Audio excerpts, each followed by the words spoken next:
Hello नमस्कार जय हिंद साथियों, आप सभी का बहुत बहुत स्वागत है पैरामेडिकल के number 1 YouTube channel total learning पर।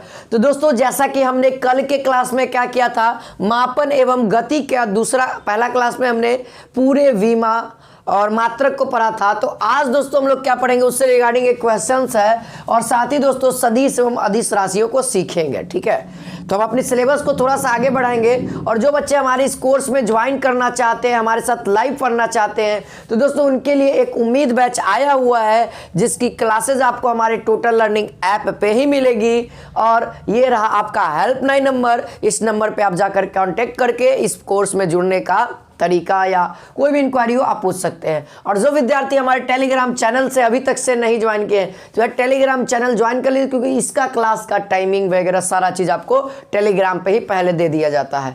तो चलिए दोस्तों, हमने जो पिछला क्लास किया था उससे रिगार्डिंग एक प्रश्न आपके एग्जाम में 2020 में पूछा गया है, उसको हम करते हैं।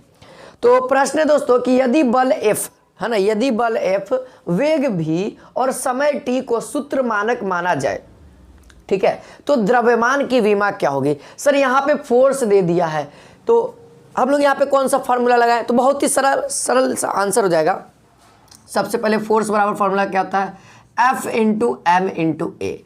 क्या होता है सर, त्वरण होता है कि नहीं। तो हमको तो F का विमा F ही रखना, पहले हम M का वैल्यू ज्ञात करते हैं। तो हमको तो मास चाहिए क्योंकि द्रव्यमान का है और मास इसी को कहते हैं ना, इसका अंग्रेजी में क्या कहते हैं सर, मास कहते हैं, ध्यान रखिएगा। तो M बराबर क्या हो जाएगा, F बाई ए। और ए क्या कहता है, वेग में परिवर्तन की दर, यानी कि वेग वटा में समय, है ना। तो इसको हम लोग लिख सकते हैं, एफ का बीमा क्या लिखना है सर, एफ का बीमा एफ ही लिखना है। चलिए एफ लिख दिए, वटा में त्वरण वेग का भी लिखना है सर, वेग, और यहाँ पे क्या हो जाएगा माइनस टी, है ना। टी को, समय को हम लोग क्या लिखते हैं, माइनस टी में लिखना है, ठीक है बस। तो एम का जो बीमा तैयार होगा दोस्तों, अगर ऐसे में लिखूँ एफ, ये ऊपर जाएगा क्या हो जाएगा, माइनस में लिखेगा इसको, और ये माइनस में ऑलरेडी है तो ऊपर जाएगा तो प्लस में हो जाएगा। तो इसका विमा जो होगा दोस्तों मास का, अगर बल के रिस्पेक्ट में पूछा जाए तो एफ वी इनवर्स और प्रॉपर्टी, ठीक है। तो ये प्रश्न 2020 में पूछा गया था। अब हम लोग देखते हैं दोस्तों सदिश राशियां और अदिश राशियां, यानी कि वेक्टर क्वांटिटी और स्केलर क्वांटिटी क्या होती है। तो पहला हम लोग सीखते हैं दोस्तों सदिश राशियां यानी कि स्केलर क्वांटिटी क्या होती है। तो वैसी क्वांटिटी, वैसी राशि दोस्तों, वैसी क्वांटिटी, वैसी राशि जिसको दर्शाने के लिए, जिसको बताने के लिए केवल और केवल मैग्नीट्यूड यानी कि परिमाण की जरूरत होती है, तो उसे हम लोग क्या कहते हैं, अदिश राशियां कहते हैं। सर परिमाण होता क्या है, तो जो संख्या होती है ना उसी को केवल जरूरत पड़े ना, तो उसे हम लोग सदिश राशि कहते हैं। जैसे मैं आपसे पूछूं कि आप कितने लंबे हैं, मैं आपसे क्वेश्चन पूछा कि आप कितने लंबे हैं, तो आप क्या बताइएगा सर, बोलिएगा 5 फीट, 6 फीट, 7 फीट, 150 सेंटीमीटर, है ना, 70 इंच, 80 इंच, ऐसे बोलिएगा, और कुछ तो नहीं बोलिएगा। ये तो नहीं ना बोलिएगा कि सर 7 फीट उत्तर की ओर, सर 50 फीट दक्षिण की ओर, सर 20 फीट पूरब की ओर, ऐसा तो नहीं ना बोलिएगा। तो वही होती है दोस्तों जिसमें हम लोग डायरेक्शन का यूज नहीं करते हैं, उसे अदिश राशि कहते हैं। सर आपके एग्जाम में क्वेश्चन कैसे पूछेगा, पूछेगा कि बताइए निम्नलिखित में से अदिश राशि कौन है, या निम्नलिखित में से अदिश राशि नहीं है। तो इस तरह से प्रश्न पूछे जा सकते हैं आपके एग्जाम में। तो यहाँ देखिए अदिश राशि स्केलर क्वांटिटी कौन कौन से हो सकते हैं। द्रव्यमान, अगर हम किसी वस्तु को नापते हैं, मास करते हैं, भाई कितना केजी का है, 50 केजी, उत्तर पश्चिम पूर्व पश्चिम तो नहीं बोलते भाई, दिशा का नाम ही नहीं लेते हैं। अगर मैं घनत्व की बात करूँ सर डेंसिटी, तो ये भी क्या हमारा एक अदिश राशि है। इसका एक ट्रिक है जो आपके एग्जाम में पूछा जाता है, तो इसका ट्रिक मैं लिखा हूं दोस्तों, उस आर्द्रता को चाबी दो, है ना, उस आर्द्रता को चाबी दो। यहां से एक सिंपल सा ट्रिक है दोस्तों जो आपके एग्जाम में लगभग जो भी प्रश्न पूछे जाते हैं इसमें कवर है, ठीक है। जैसे उ से उष्मा, उष्मा क्या है आपका अदिश राशि है। स से समय, समय आपका क्या अदिश राशि है। आ से आयतन, आयतन आपका क्या अदिश राशि है।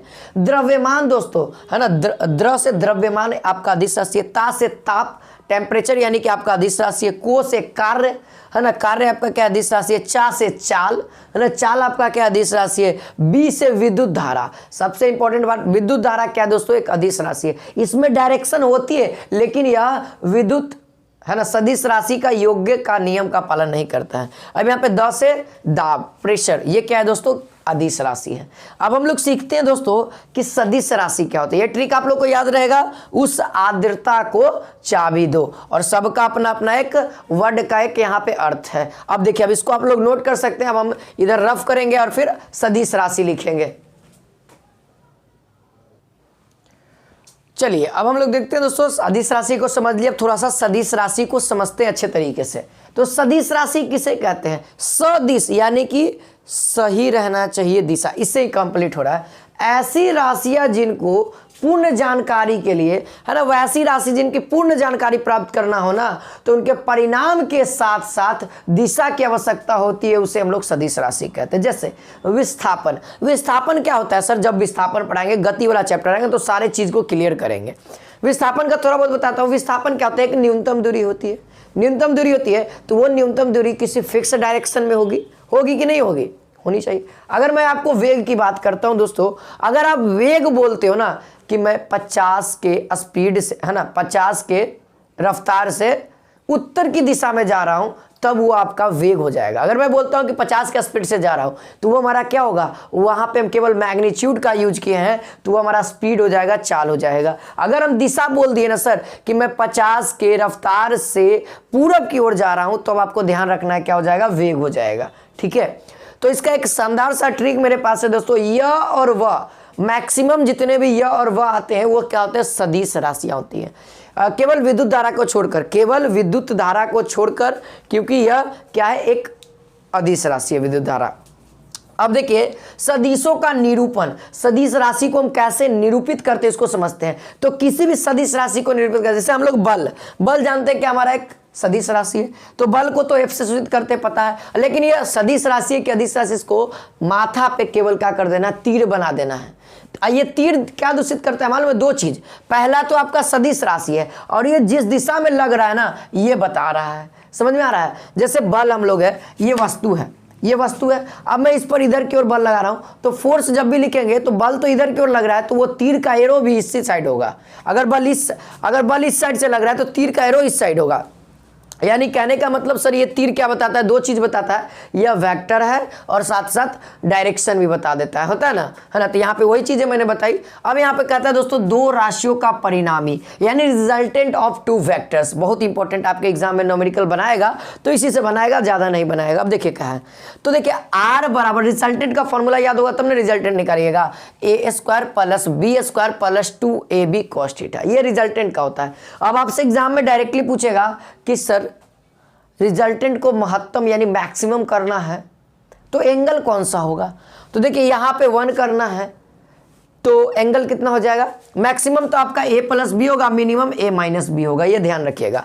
आप जब cos थीटा का वैल्यू 1 भरिएगा तो क्या हो जाएगा? a square plus B square plus 2ab, तो इसका whole square a plus B का होल स्क्वायर, और होल स्क्वायर से रूट का खत्म तो a प्लस बी बचेगा। सेम उसी तरीके से माइनस में भी हो जाएगा सर। तो मैं पूछूं कि r मैक्सिमम किस एंगल पे होगा, यानी जो रिजल्टेंट होगा दोनों सदिशों का, दोनों वेक्टर का, वह कितना डिग्री पे होगा? तो आपका आंसर क्या आएगा दोस्तों? आपका आंसर आएगा 0 डिग्री पे सर। थीटा का वैल्यू कितना होगा सर? थीटा का वैल्यू 0 डिग्री होगा। उसी तरीके से दोस्तों मिनिमम कितना डिग्री पर होगा? तो मिनिमम जो होगा दोस्तों वो थीटा बराबर 180 डिग्री पर होगा। कितना पर होगा? 180 डिग्री पर होगा। ठीक है, ध्यान रखिएगा। चलिए ये सभी बातें ध्यान रखनी दोस्तों। आपको मैं कुछ एक आध न्यूमेरिकल करवा देता हूँ इस चैप्टर से, ताकि आपका रिजल्टेंट वाला जो भी क्वेश्चन है आपका क्वेरी दूर हो जाए। इतना नोट कर सकते हैं आप सभी लोग।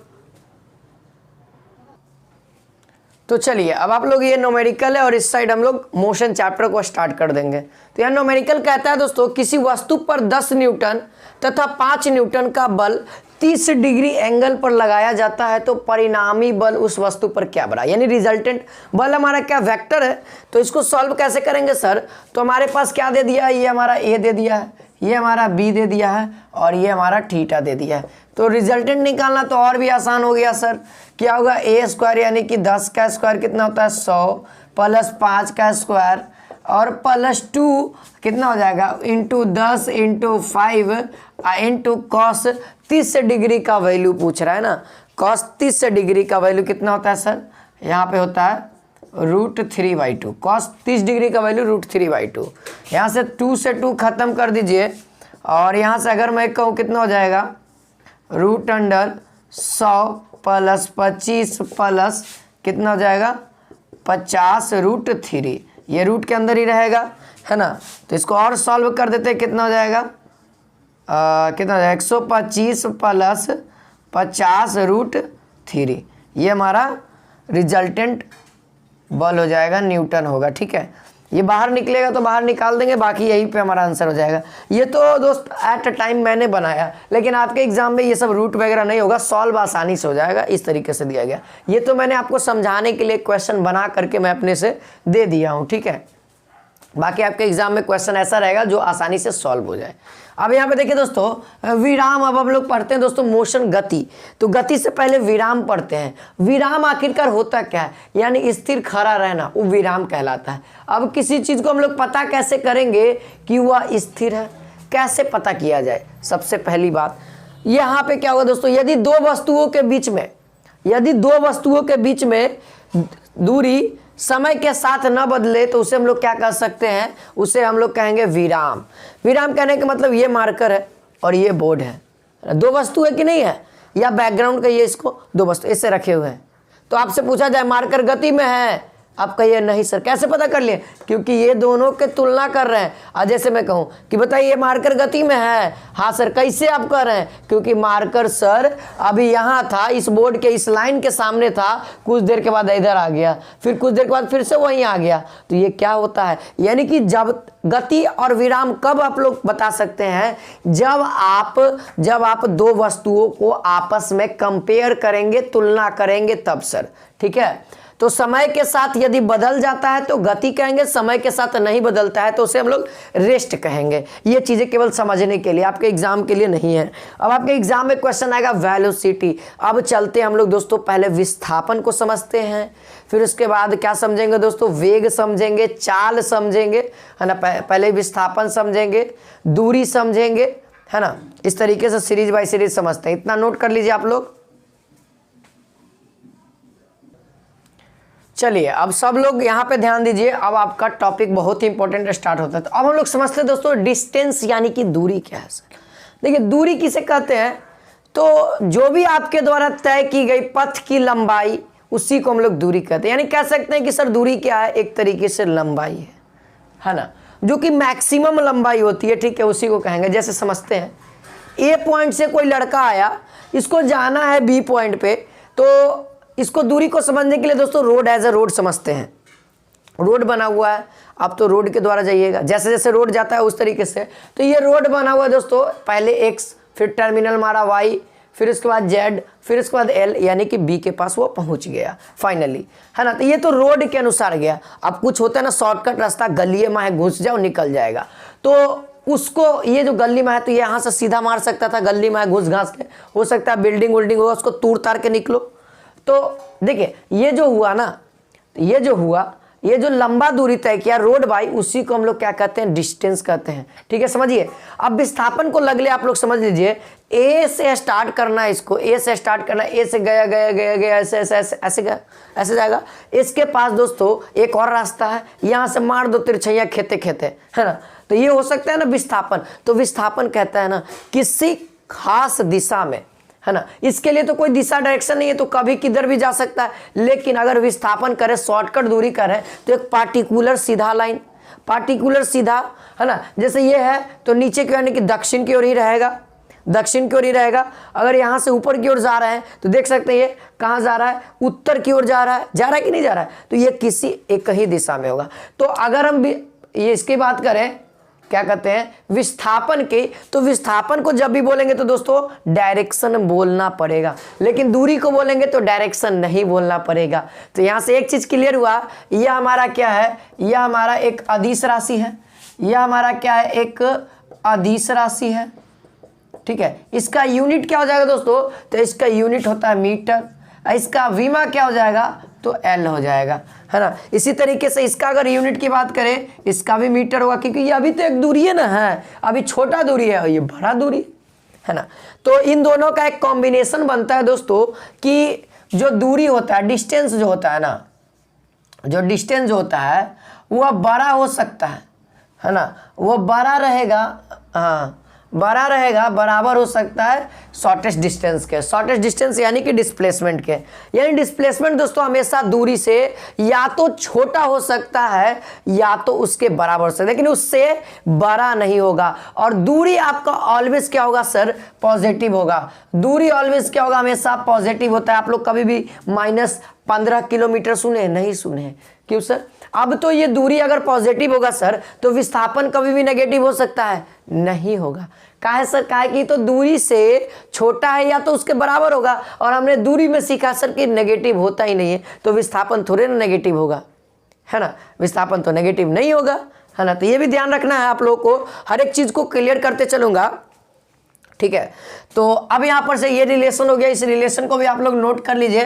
नोट कर रहे हैं यदि तो अच्छी बात है, नहीं नोट कर रहे हैं तो अच्छे से समझते चलिएगा, ठीक है? अगर मैं यहां से अगर टोटल दूरी पूछूं दोस्तों, अगर मैं आपसे अगर दूरी पूछूं कि आपने कितना ट्रैवल किया, है ना, तो आप कहिए कि सर यहाँ से ए से बी की ओर जाने में पहले x मीटर चले, फिर उसके बाद यहाँ से y, इतना रास्ता y का लंबा है, इतना रास्ता z है, इतना रास्ता है, टोटल कितना चलिए, जितना दूरी चले ना सबको जोड़ दीजिए। हमने चला x, y, z और l, ये जितना भी जोड़ के आएगा उतना किलोमीटर हम चले हैं, ठीक है? ध्यान रखिएगा, ये आपका दूरी का हुआ। विस्थापन तो सर आप समझ गए, सबसे छोटा रास्ता वही विस्थापन होता है, और विस्थापन क्या हमारा एक सदिश राशि है, ठीक है? ये क्या है, एक सदिश राशि है, नोट कर लीजिएगा, है ना? ध्यान रखिएगा सदिश राशि, क्योंकि इसको डायरेक्शन की जरूरत है, एक सीधा ही लाइन में न जाएगा। अब आपसे क्वेश्चन पूछ सकता है दोस्तों डिस्प्लेसमेंट में कि दूरी और विस्थापन कब बराबर होगा। यहाँ साइन तो मैंने दे दिया कि दूरी और विस्थापन बराबर हो सकता है, लेकिन क्या रिस्ट्रिक्शन है कब बराबर होगा? तो इसका रीजन है दोस्तों, जब वह पथ कैसा होगा, उसका रास्ता कैसा होगा, सरल रेखा होगा, सरल रेखा होगा। देन आपको मैं अच्छे से समझाना चाहूँ तो मेरे को कुछ मिटाना भी पड़ेगा। नोट कर लिए तो नोट कर लीजिए इसको। जैसे मैं कहूँ कि यहाँ से ए से स्टार्ट करना है और जाना, यही आपका रास्ता है, यही आपका रास्ता बी की ओर जाना है, तो आप जाना स्टार्ट किए। अब जाना स्टार्ट किए तो क्या इसमें मान लिया जाए यहाँ पे पहुँच गए, तो बताइए, ये बताइए आप लोग यहाँ तक आ गए, तो ये तो इसका दूरी हो गया, मान लिया जाए x मीटर है। कितना लंबा है, x मीटर है, तो इसका दूरी आपसे मैं पूछूं, डिस्टेंस पूछूं, तो आप क्या बताइएगा, x बताइएगा। अगर मैं इसका विस्थापन पूछूं तो क्या बताइएगा, भाई इसका तो शॉर्टकट कोई रास्ता नहीं है, सीधी चलो, तो इसका भी जो विस्थापन होगा, शॉर्टेस्ट डिस्टेंस होगा, वो क्या होगा, x ही मीटर होगा। तो सरल रेखा के कंडीशन में क्या होता है दोस्तों, दूरी और विस्थापन बराबर होते हैं। अब कुछ ऐसा भी कंडीशन आएगा, जैसे ये सर्किल में चलेगा तब सर, है ना, यहाँ से चलना स्टार्ट किया, अगर मान लीजिए यहाँ जाना है तो इसका कौन सा होगा, तब सर इसका जो शॉर्टेस्ट डिस्टेंस विस्थापन होगा वह इसका जीवा होगा, कोड होगा सर। ये क्या होगा, जीवा होगा इसका विस्थापन। अभी तो चलिएगा, आप ऐसे चलिएगा, ऐसे घूम के आइएगा, और इसका शॉर्टकट रास्ता क्या हो जाएगा, जीवा हो जाएगा, यानी कि इसको हम लोग अंग्रेजी में कहते हैं कोड, ठीक है, कोड। ध्यान रखिएगा, ये सब चीज़ें आपको इंपॉर्टेंट है। अब आते हैं दोस्तों चाल और वेग में। चाल किसे कहते हैं सर, है ना, और वेग किसे कहते हैं? तो दूरी बटा में समय क्या कहलाता है सर, चाल कहलाता है।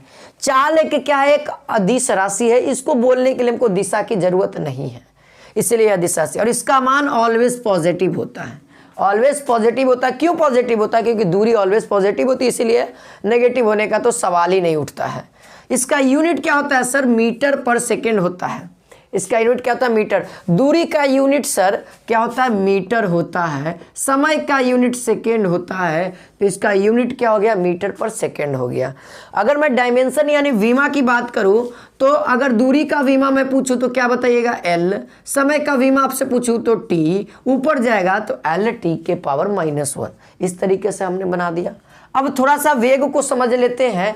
वेग का क्या कहना है दोस्तों कि विस्थापन बटा में समय। विस्थापन क्या होता है, विस्थापन कहता है एक पार्टिकुलर दिशा में जाना है सर, है ना। यहाँ से अगर स्टार्ट करते हो तो सीधा डायरेक्ट सीधा मारना चाहेगा ना, सीधा यानी कि डायरेक्शन। तो वेग इसीलिए इसको सदिश राशि कहा जाता है, इसीलिए मैंने लिख दिया यह सदिश राशि है ना। इसका मान दोस्तों 0 भी हो सकता है या फिर इसका मान पॉजिटिव होगा, नेगेटिव नहीं होगा, इसको ध्यान रखना है। क्यों सर, क्योंकि विस्थापन अगर नेगेटिव होगा ही नहीं तो विस्थापन बटा में समय तो नेगेटिव होता ही नहीं है, तो अभी भी ये वेग नेगेटिव नहीं होगा। हाँ 0 हो सकता है। किस कंडीशन में 0 होगा, तो कंडीशन यहाँ पे फॉलो करता है दोस्तों कंडीशन यहाँ पे फॉलो करता है। मैं यहाँ से स्टार्ट किया चलना, यहाँ गए, यहाँ गए, यहाँ गए और यहाँ तक गया, फिर इसके बाद रिटर्न आ गए, यहीं पे आ गए। तो फिजिक्स का कहना है कि भैया आप गए तो वापस वही जगह पे काहे आ गए, आपने कोई भी यहाँ पे चला, यहाँ पे चले तो हम लोग देखें ना, तो यहाँ पे शॉर्टकट रास्ता क्या होगा, जहाँ से निकले वहीं पर ही, तो शॉर्टकट रास्ता जीरो ना, जहाँ से गए देखिए यहाँ से स्टार्ट किया और यहाँ से घूमे घूमे घूमे घूमे घूमे फिर से आ गए, तो विस्थापन क्या करता है, वही जो जगह पे जाना था तो निकला काहे लगे, इसीलिए विस्थापन यहाँ पे क्या हो जाएगा, जीरो हो जाएगा। अब विस्थापन जीरो तो वेग भी जीरो, तो इसीलिए वेग जीरो पॉसिबल है। इसका भी बीमा मीटर पर सेकेंड होता है, क्योंकि विस्थापन एक क्या है दोस्तों, लंबाई है, लंबाई का मीटर होता है ना, और समय का सेकेंड होता है। मैंने मूल मात्रक जब पढ़ाया था तब मैंने सिखा दिया था। बीमा भी इसका सेम होता है दोस्तों, इन दोनों का सेम होता है, केवल फर्क किसका है दोस्तों, तो केवल दिशा का, डायरेक्शन का, ठीक है। तो आपको कभी कभी वेग लिख देगा और डायरेक्शन भी नहीं भी देगा, तो ध्यान रखना है। ज़्यादातर तो ऐसे न्यूमेरिकल क्वेश्चन में चाल का ही यूज होता है, ठीक है, तो ध्यान रखिएगा। अब आ जाइए त्वरण सर, त्वरण को समझते, त्वरण होता क्या है आखिरकार, है ना, एक्सीलरेशन। देखते होंगे दोस्तों, अगर आप लोग बाइक चलाते हैं, गाड़ी चलाते हैं जो भी, या देखे होंगे गाड़ी चलते, तो वहाँ पे क्या होता है, एक एक्सीलरेटर होता है। एक्सीलरेटर होता है, क्या करता है, वो क्या काम करता है, गाड़ी को तेज करता है। अगर मान लिया जाए आप चल रहे हैं, फ़ोन से बतिया रहे हैं, अचानक आपका फ़ोन कोई छीन ले, तब आप बाइक से हैं, अचानक आपका कोई फ़ोन छीन ले, तो आप क्या करिएगा, एक्सीलरेटर तेज करिएगा। क्यों, क्योंकि अचानक मेरा बाइक भागे, है ना, अचानक मेरा बाइक तेज भागे ताकि मैं उसको पकड़ लूँ। तो वही अचानक तेज करना और अचानक धीमा करना त्वरण कहलाता है सर, समझ जाइए, है ना। जो एक्सीलरेटर देते हैं और एक्सीलरेटर दे देते हैं तो वो क्या हो जाता है, त्वरण वहाँ पे लग जाता है ना, कि अभी तो 10 के स्पीड से जा रहा है, और जैसे एक्सीलरेटर दिए ना 50 के स्पीड दिखा देगा, अब भागिएगा इतना स्पीड से, एक वही भाग जाता है। तो वही चीज़ें क्या कहलाती है, त्वरण कहलाती है। अच्छे समझिएगा, त्वरण का फॉर्मूला क्या कहता है सर, वेग में परिवर्तन की दर, यानी कि जो वेलोसिटी होगी उसमें चेंज होगा रिस्पेक्ट टू टाइम, है ना। तो यहाँ पे वेग में क्या होगा सर, तो वेग का डिफरेंस होगा अंतिम वेग माइनस प्रारंभिक वेग, अंतिम वेग माइनस प्रारंभिक वेग बटा में समय, क्योंकि दर यहाँ पे है। अब आपके न्यूमेरिकल में कैसा कैसा प्रश्न उठाएगा, देखिए न्यूमेरिकल में क्या कहेगा, देखिए यहाँ पे समझिए। सबसे पहले यहाँ से अब आपका न्यूमेरिकल स्टार्ट हो जाता है दोस्तों, यहाँ से आपका न्यूमेरिकल स्टार्ट हो जाता है। देखिए क्वेश्चन कैसे पूछेगा, कहेगा ना सर कि v का वैल्यू, v यानी कि अंतिम वेग कब शून्य हो सकता है, अंतिम वेग कब शून्य होगा, जब ब्रेक लगेगा, जब ब्रेक लगेगा तो अंतिम वेग शून्य हो जाएगा। जब आप लोग ब्रेक मारिएगा, रुक जाइएगा, यानी कि अंतिम वेग शून्य हो गया। अब u का वैल्यू कब जीरो होगा, जब आपके आंख के सामने कोई भी चलेला स्टार्ट करे तो वो आपका प्रारंभिक वेग जीरो होगा, यानी कि आरंभिक, यानी आरंभ से शुरू होना। ये आप लोग कहिएगा, आपके आंख के सामने कोई भी चीज चालू हो रहा है ना, जैसे एक कार है, वह विरामावस्था से चलना प्रारंभ करती है, यानी इसका कहे के मतलब, फिजिक्स का कहे के मतलब समझिए, विराम अवस्था से चलना प्रारंभ करिए, यानी मेरे आंख के सामने चलना स्टार्ट हो रहा है, तो यानी कि u का वैल्यू जीरो। अब उसमें त्वरण लग रहा है 4 का स्पीड से। देखिए एक क्वेश्चन लिख देते हैं आपके लिए, है ना। क्वेश्चन रहेगा दोस्तों, क्वेश्चन रहेगा, एक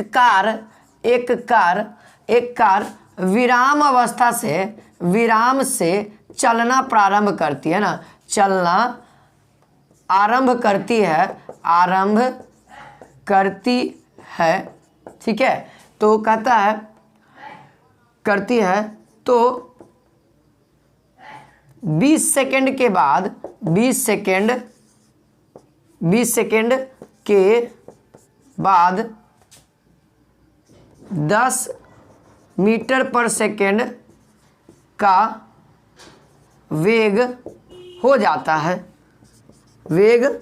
जाता है, तब आपसे पूछेगा कि त्वरण क्या लगेगा सर उसमें। तो आप लोग क्या कहिएगा, सर आरंभिक वेग तो है नहीं, u का वैल्यू है नहीं, कैसे ज्ञात करें। आपको ये देखिए इशारों में बात कर दिया, विराम से चलना प्रारंभ कर रही है, यानी कि u का वैल्यू जीरो। लास्ट वाला तो दे ये दिया सर 10, है ना, और समय तो आपको दिल ही है, तो कितना 20। तो देन आप लोग क्या कर दिया, अंतिम वेग माइनस 10 माइनस 0 बटा में 20, है ना, वेलोसिटी सॉरी यहाँ पे ए ना, ए का वैल्यू में निकाल रहे हैं ए, तो यहाँ पर से कितना हो जाएगा 10/20 यानी 1/2 0.10 मीटर पर सेकेंड स्क्वायर। इसका यूनिट क्या हो जाएगा सर, यूनिट आप लोग नोट करिएगा मीटर प्रति सेकेंड स्क्वायर, हमेशा ध्यान रखिएगा मीटर पर सेकेंड स्क्वायर इसका क्या होता है, यूनिट होता है। ठीक है, यह कैसी राशि है, यह एक सदिश राशि। त्वरण क्या सदिश राशि है, क्योंकि वेग लग गया और वेग में तो भाई साहब डायरेक्शन होता है, डायरेक्शन इसमें भी लग गया तो ये भी हमारा क्या हो गया, एक्सेलरेशन भी हमारा क्या हो गया दोस्तों, त्वरण हमारा एक सदिश राशि हो गया।